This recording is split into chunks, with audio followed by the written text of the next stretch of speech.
Enero 28, 2024, sa first maisog rally sa Davao, nagliyab ang balita at social media. Matapang, walang preno.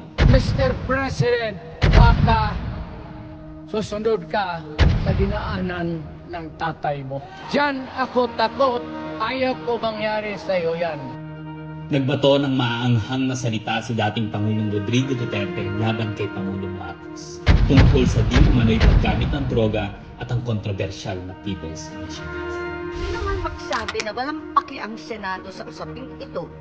Isa lang ang masasabi ko, walang gamot sa kakapalan ng mukha mo. Sa Senado, sa kapareho at sumunod pang mga buwan, si Senator Amy ang nangulo. Pakialam sa PI, wala tayong pakialam sa PI, wala tayong pakialam sa PI. Siya ang unang nagtawag ng pansin. Siya ang unang nagtanong, para kanino ba talaga ang PI na yan? Marso 2024, sa kabila ng bangayan sa harap ng sambayanan, narinig natin si Pangulong Marcos. Matatag, matapang. The International Criminal Court has no jurisdiction over the Philippines as we remain to have a working judicial system and law enforcement mechanisms. Walang jurisdiksyon ang ICC sa Pilipinas. Sa sabong, nagpagpag siya ng balahibo.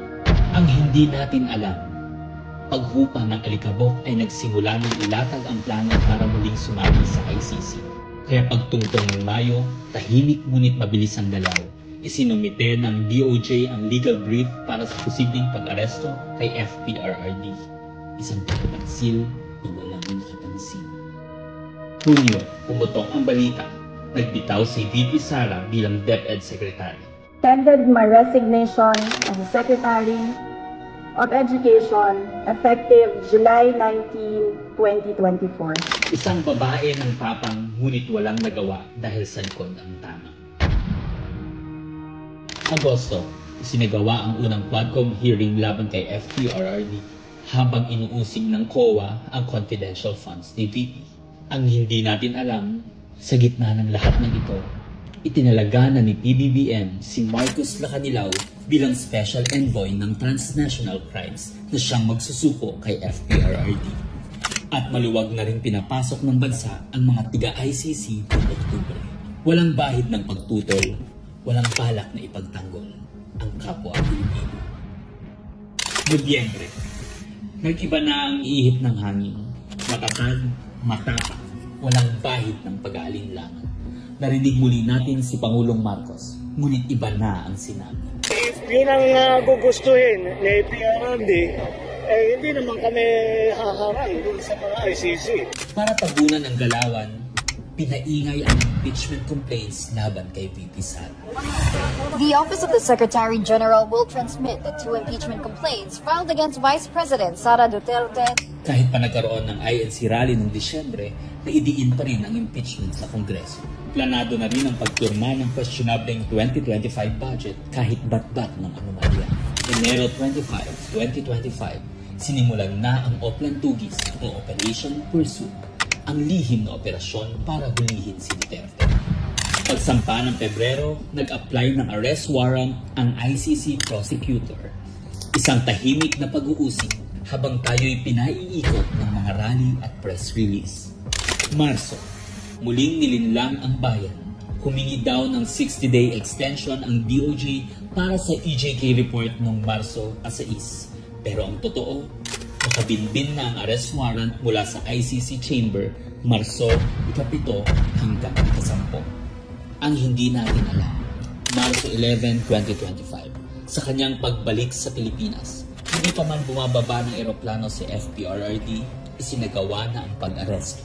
Maingay ang paligid, magulo, pero ang dating Pangulo ay nanatiling kalmado.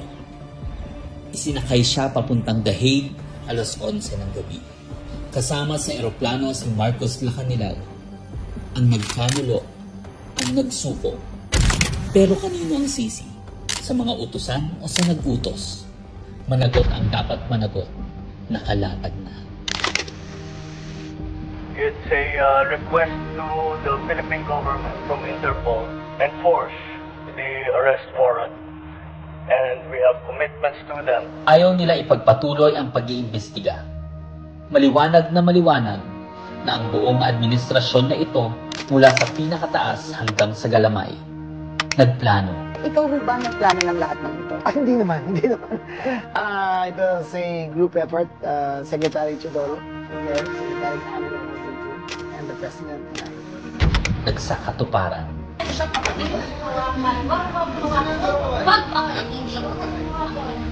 Kayo mga Wag mo hawakan yung nanay ko! Nagkagulo. Tayong magawa. Wala tayong magawa dahil mismo ang gobyerno. Nagtakpanan. Mamili ka. Kapag warrantless arrest, edi may period. Kapag may warrant, walang period. And I'm being cautioned by the DOJ, ma'am, that it may be sub judice already to discuss that because of the habeas corpus pending in the Supreme Court. Mulit lumabas ang buong katotohanan. Ganito pala ang bagong Pilipinas. Hindi man lang natin alam. Tahimik ang pagtataksil. There was no red notice and what was issued was merely a diffusion. Tahimik ang pagwasak. Paliwanag mong maigi, representative ka ba ng Pilipinas or representative ng Interpol? Pipili ka lang. Represent ko po ang Interpol NCP Manila. So mali itong papel na to. Harapan ang pagtalikod.